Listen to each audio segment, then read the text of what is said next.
our final speaker for this afternoon, I shall read from this, is Sandra Alfoldy, Professor of Craft History at NASCAD University and Associate Curator of Fine Craft at the Art Gallery of Nova Scotia. She received her PhD from Concordia University, writing on pieces of paper like this, and completed her postdoctoral fellowship at the University of Rochester. Dr. Alfoldy is the author and editor of 4 books, including Crafting Identity, 2005, and The Allied Arts, Architecture and Craft, 2012. Her new Shirk-funded research project is explaining the relationship between craft and popular culture. There's a website for that particular project, www.craftandpopularculture.com, and it doesn't ask you for any money, so you can safely have a look at it. I welcome you, and I'm looking forward very much to jam.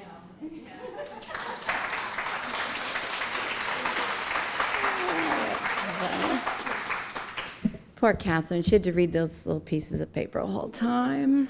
Oh, thank you, thank you. Thank you, thank you. I would like to thank the conference organizers. I've had the best time here. I'm going to be heading home really inspired. This has been wonderful. And I really appreciate the opportunity to present my new research, which covers a variety of topics relating to craft, including food. So I thought to really mark this occasion, I brought some presents for all of you. I don't quite know how to make a can of butter. I only made 12 bottles. I just appreciate you putting my pictures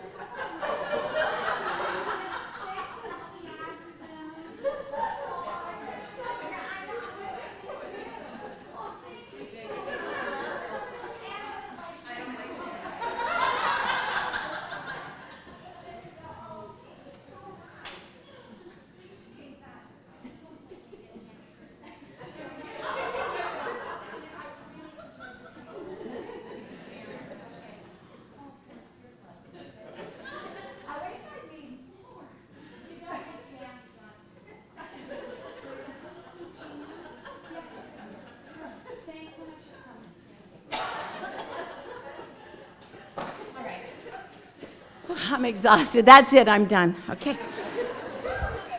This paper was inspired by something I had never critically examined before. What motivates people to invest the time and money in creating food gifts in the kitchen? How many of us have spent hours slaving, swearing, and then packaging up and pretending to really enjoy the experience, like I just did? Today, I'd like to focus on one of the booming areas of food gifting, jams and preserves. There's so many jam photos. If you just Google jam photos, there are millions. These are products of domestic chefs that can be read as a form of contemporary portraiture, and I would argue sometimes self-portraiture. They operate as symbolic extensions of the maker. You could argue that the gifting of handcrafted items always acts as a form of self-portraiture. You're making something, and then you're putting it out into the world. Or as Marcel Mauss mentions in his writings on the gift, it's an extension of yourself, which Lisa mentioned earlier today. You are giving the recipient a tangible and material object that represents your labor, your aesthetics, and your skill. Food crafts, I would argue, have an additional intimacy in that you are expecting the recipient to literally consume your labor, your aesthetics, your taste, and your skill. As well, jams and jellies are notoriously hard to perfect. Have any of you made the really runny kind or the rubber bouncy ball kind?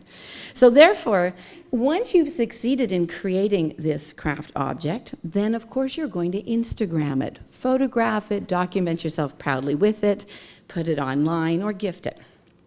This serves 3 purposes which I would like to explore today. First, I would argue that these food gifts identify the maker as possessing refined craft skills. Second, they allow the maker to create gift commodities laced with a competitive edge. And third, they define the maker as having good taste, both literally and metaphorically, although you haven't tasted the jam yet. They also raise an important question, I feel, in the year 2015. Is food portraiture the next step in a feminist reclamation of the kitchen, or is it a step backwards?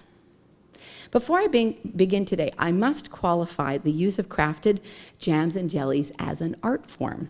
There's a recent trend of making jams and other preserves at home, which is well documented on Instagram, Pinterest, food blogs, cookbooks, and lifestyle blogs.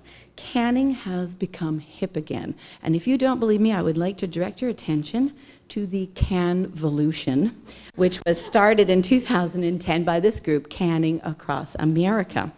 Quote, a volunteer group organized to hold canning classes, tutorial, and canning parties across North America. So if you're interested, there's a Canvolution happening. It was, there are other groups like Commando Canning, which sponsor educational events, and my favorite event of all was held in San Francisco, and it was called Yes We Can.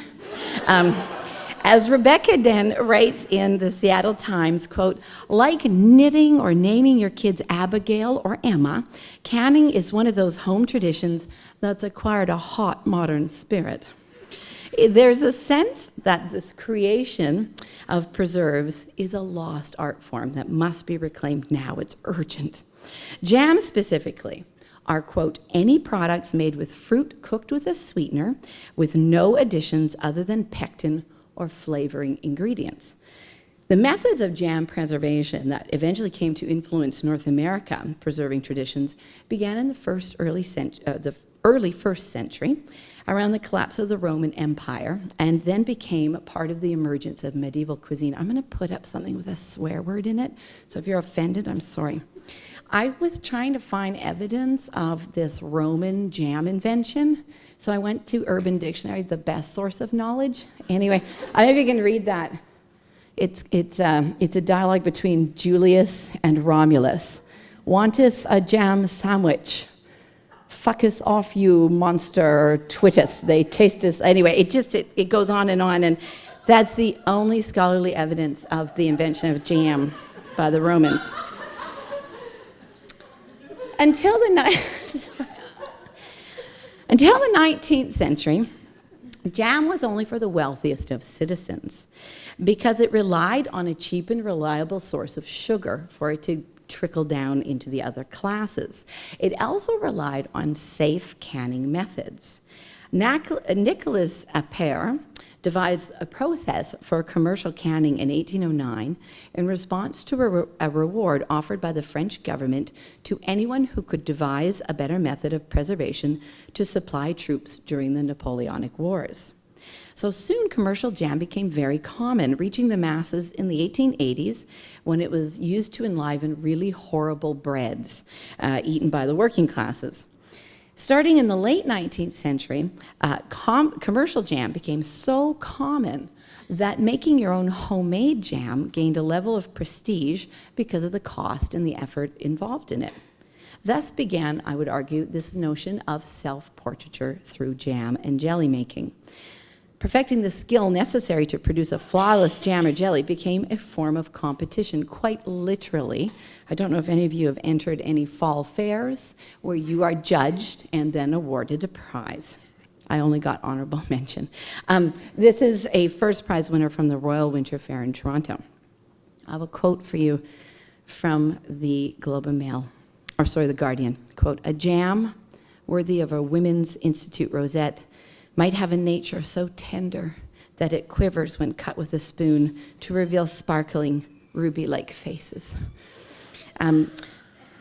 So there's a poem that went with that as well, but there's not time. Okay, before the internet and the ability to post images of one's perfect jams and jellies, Instagram, they were still considered material objects representing one's wealth, privilege, and skill. In the book Out of Old Nova Scotia Kitchens, it's argued that in the 18th and 19th centuries, quote, when a visitor would arrive at a typical household, it was not uncommon for the housewife to give their guest a tour of the cellar to display her store of preserves, and she may even have provided a detailed inventory of the types and varieties. In terms of portraiture and painting, Mary Pratt's uses of jams and jellies has elevated them into a literal art form. As Anne Cavell argued in her excellent paper at this conference, Mary Pratt's Still Life is Self-Portraiture, the surface of these still lives is reflective, arguably self-reflexive, an aspect of self-portraiture which has been overlooked in her work. I think that Mary Pratt is so successful in her use of jam because it operates as an aesthetic and cultural signifier, as well as being a striking aesthetic object. It raises questions around women and domestic expectations. Pratt's vivid detailing and rich use of color compels viewers to reassess the meaning or lack of meaning assigned to jams and jellies and elevates them from the mundane. In her 1999 painting, The Jelly Shelf, which was featured heavily in the promotion of the exhibition, homemade jams and jellies are rendered into gleaming jewels representing the beauty and value of hard domestic labor. As Leah Sandals argues in her review of the Mary Pratt retrospective in Canadian art, quote, "Jelly is not just beautiful, it speaks volumes about the value of disciplined hard work. Perfect jelly takes at least 2 days to make properly. It is hot and sometimes dangerous work." Therefore, people who make, gift, photograph, Instagram, blog, or Pinterest about their jams and jellies are part of a rarefied group in contemporary North America, those who possess the craft skills refined enough to produce jam and jelly. A large part of North American jam and jelly blogging and writing focuses on this idea of lost skills. There's a nostalgic romance around the idea of women laboring with love over a hot pot of boiling jam. As Laura Hamill wrote in her excellent essay, The Myth of the Homemade, quote, "This nostalgia likely comes from the fact that there are now several generations removed from the last time that jam making at home was the standard around the early 20th century. And her argument is supported by the plethora of blogs on preserving that focus on this idea of a generation gap in knowledge. For example, Kim O'Donnell writes in the blog Canning Across America as part of the Canvolution, quote, "For me, a woman not more than a minute away from her 20s and raised in a suburban setting, it would have been entirely possible for the concept of canning and preserving to have passed me by completely. If a bell jar was in my mother's house, it was either being used to clean her paintbrushes or housing one of her collections of random items, a paper clip, dirty penny stuck to a dime, an oddly shaped rock, a small army figure, a gum wrapper, a popsicle stick glued to a cutout of Harrison Ford, and perhaps a barrette, for example. My mother, Denise, was a million pieces of joy, but Martha Stewart, she was not. I could have lived entirely in a world of Smucker's jams and Vlasic pickles, never realizing these were manufactured versions of homemade treasured recipes. I could have, but I didn't. I had Grandma Eva, and because of Grandma Eva, I had a life filled with freezer jam and jars of preserved fruits." And if it's not Grandma's canning, there are popular culture influences that rely heavily on this nostalgic idea or vision of jam. Like my favorite, Laura Ingalls Wilder's Little House on the Prairie books, and if you all watch the TV show. First published in 1932, these books have sold over 60 million copies and have a ton of food references inside them. Food plays a really important role because the successful survival of this family in harsh pioneering conditions relied on food. In one book, for example, Almanzo Wilder, Laura Ingalls Wilder's future husband, has his childhood meal discussed in great length. Quote, "He ate plum preserves and strawberry jam and grape jelly and spiced watermelon rind pickles. He felt very comfortable inside." It is important to remember that these books were published during the Great Depression when people were craving food security, so the food references and the jam references operate then as signifiers of comfort and privilege.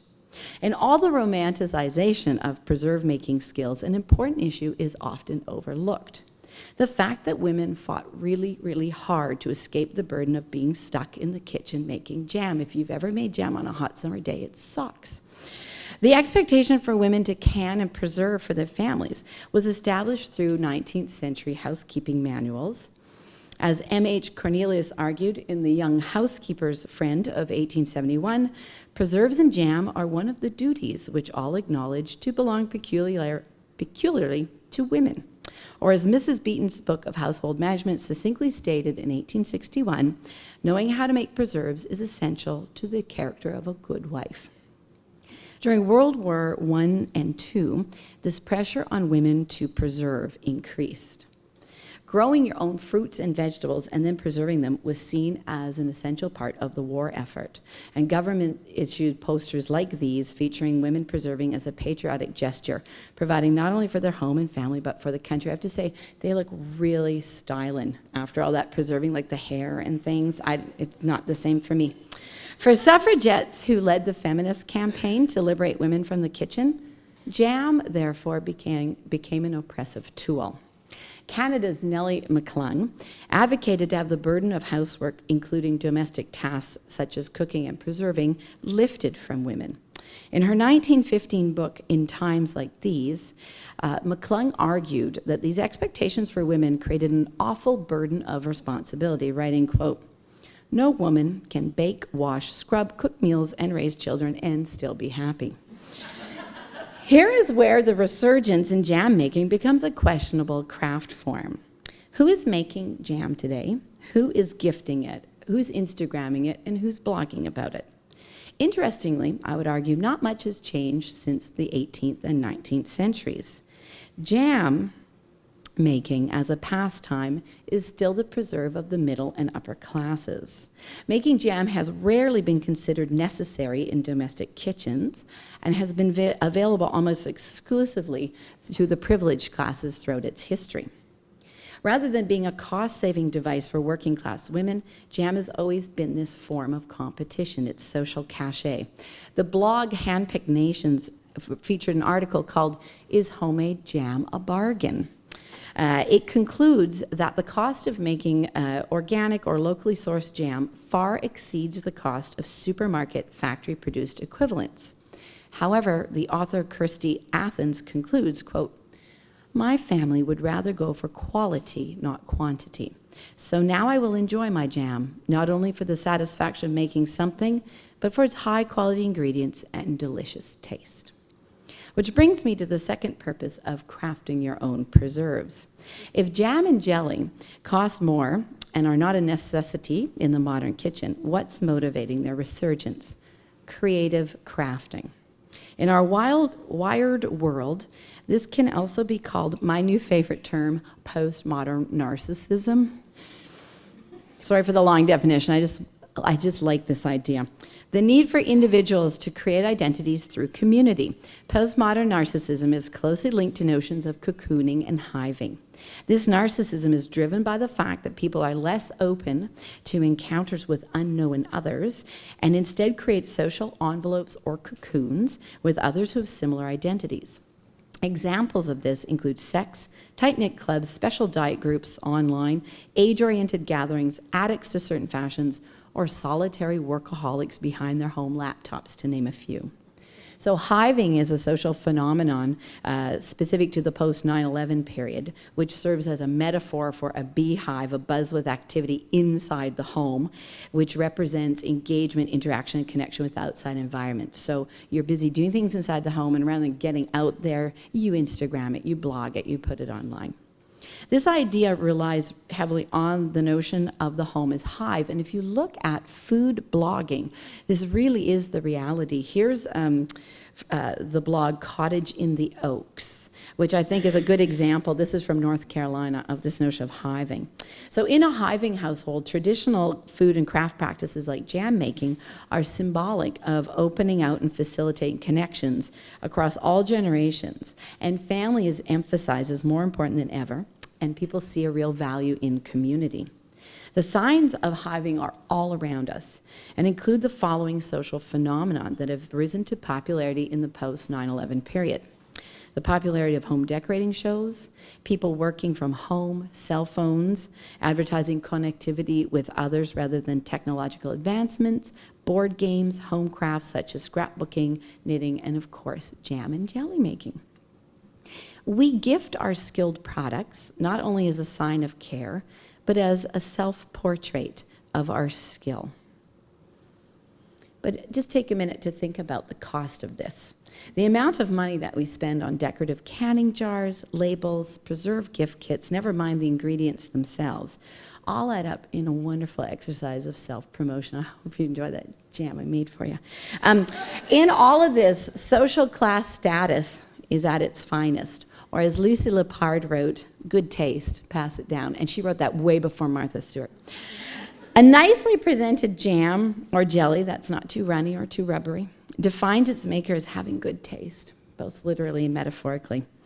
Michael J. Golick argues in his wonderful article called Martha Stewart Living and the Marketing of Emersonian Perfectionism that the popularity of Martha Stewart Living magazine is the allure of good taste, or as Martha famously says, it's a good thing. But what is a good thing? According to Golick, sexy graphic design and art direction of photos that present a life of perfection is the good thing. Perfectly designed houses filled with perfectly expensive objects, perfectly crafted accoutrements handmade by the perfectly coiffed wife and mother, perfectly crafted dinners with perfect ingredients, and perfectly presented jams and jellies. Take, for example, I just stole this from the Martha Stewart website. Any of you who have canned, does it look like this? No, it does not look like that. Anyway. But readers, have they ever really expected to achieve the goals laid out for them in these home improvement magazines or on lifestyle blogs? Or do we read them for a dream, to be transported away from our sometimes frustrating, sometimes troubling lives? Returning to Nellie McClung, she recognized the importance of writing novels that challenge these expectations for women, but despite her best efforts, I don't think she'd be happy with the lifestyle and food blogs today. So despite these efforts of the suffragettes, Martha Stewart Living's mission statement still spins the domestic leanings of women, but this time with a self-empowerment tone. And I'm going to read you their mission statement, but I just wanted to show you some of Martha's kitchens. She has approximately 12. These are just the first 8 I found. And did you see how clean they all are? I can't keep one clean. Okay, quote, "We elevate the familiar elements of daily life, infusing them with the pleasure and confidence that comes from a growing sense of mastery and discovery we foster in our customers and ourselves." But this is still a mastery of the home, and I would add here today, there's another important distinction. Largely, this is the mastery of a white, middle, or upper class home. Glenn Adamson uses the term predetermined in his description of Martha Stewart and hobby crafts. And I think this term is important, as I'm not entirely convinced that we exist in societies that have moved fully beyond traditional and social and cultural expectations for women. The do-it-yourself movement, or DIY, has an idealism surrounding the recapturing of domesticity that fails to reference its own privileged position. And moving outside domesticity always means you have to have the choice to do so. Indeed, many of the women involved in DIY or the do-it-yourself movement occupy privileged positions with the financial and social freedoms to pursue their crafts. But through a lack of understanding for the struggles of their historical foremothers, they risk overlooking the efforts of the women around them who have neither the opportunity nor the position to even enter the DIY movement itself. And by this, I mean, of course, women from lower working class backgrounds without access to educated irony. It's really important you're ironic in the DIY movement.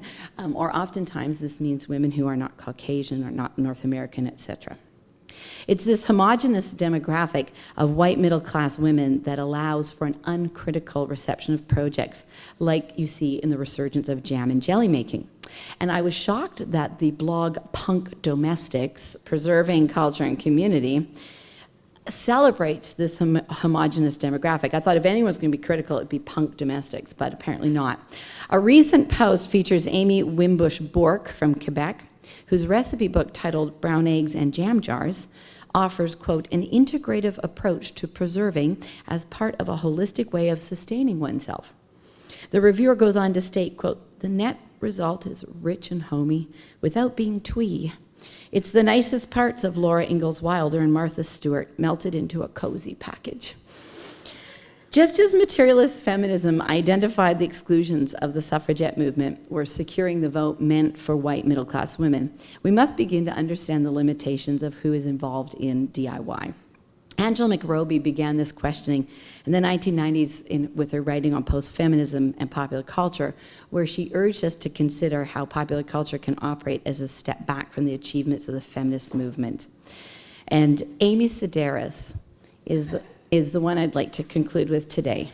She's not quite as theoretically rigorous as Angela McRobbie, but I think she makes the point just as well. Amy Sedaris writes in my all-time favorite craft book, Simple Times, Crafting for Poor People, quote, "It is that old world charm that hominess embodies, a throwback to a charmingly simpler time minus the unimaginably high infant mortality rate. A warm nostalgia for what we feel comfort in pretending were the good old days. Remember the simple times? Yesteryear, when simple was as easy as going home, and home was as simple as hand-woven bread, homespun rocking chairs, oven-baked slippers, butter-churned pillow shams, and embroidered patchwork crisps. Of course, large-scale jam manufacturers have jumped on this cozy homespun wagon. Craft is sexy, and it sells. And this can be seen in the commercial jam production. Large-scale manufacturers like Schmuckers are emphasizing the homemade nature of their products by making claims of using long-established family recipes from a long-established line of jam making. Schmuckers has, quote, 5 generations of jam makers and emphasizes its single-family background. Bon Maman advertises its products as being made from, quote, the same time-honored French recipes they began with. So in conclusion, trying to outdo these jam companies by making expensive jam in small batches at home is part of what Michael Golick argues is a North American Protestant pursuit of self-improvement and perfectionism. It's also escapism. Its calming effects, of which I never quite have noticed, see comfortable crafts that reflect a loving, orderly home. And so I'm proud to present to you today some of my lovingly handcrafted jam that I made while finishing up my teaching semester dealing with life as a single mom and researching and writing this paper. If these small jam jars act as my self-portrait, I know you'll forgive me for any trespasses you may find when you open them. Sometimes spending hours over a boiling pot just isn't possible, even for a middle-class white woman like myself. Thank you very much.